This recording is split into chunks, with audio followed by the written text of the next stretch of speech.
Welcome to the Cecil Voice, the podcast where we explore important topics from our perspective as students. I'm Aimee Ward. And I'm Justin Rousell. Today we will discuss a significant day in Australian history, Sorry Day. Sorry Day is observed on the 26th of May every year in Australia. It's a day when we acknowledge and remember the mistreatment of Aboriginal and Torres Strait Islander peoples, particularly the stolen generations. The Stolen Generations refers to the forced removal of Indigenous children from their families by government agencies and church missions between the late 1800s and the 1970s. It's a dark chapter in Australian history that has lasting impacts on our Indigenous communities. So, what do we do during Sorry Day? We reflect. Sorry Day is an important opportunity for all Australians to reflect on the injustices inflicted upon Indigenous peoples and to acknowledge the intergenerational trauma caused by the stolen generations.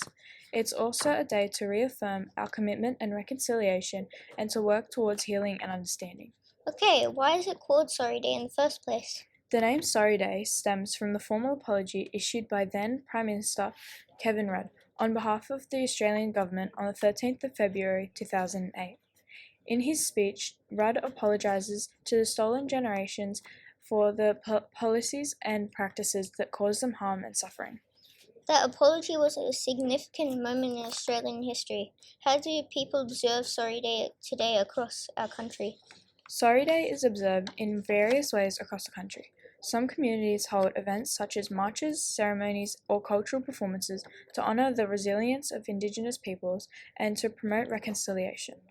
Others take the time to learn about Indigenous cultures and history, or to engage in conversations about how we can address ongoing inequalities. From what I am hearing, it is extremely important for all Australians to participate in Sorry Day and to educate themselves about the experiences of Indigenous peoples.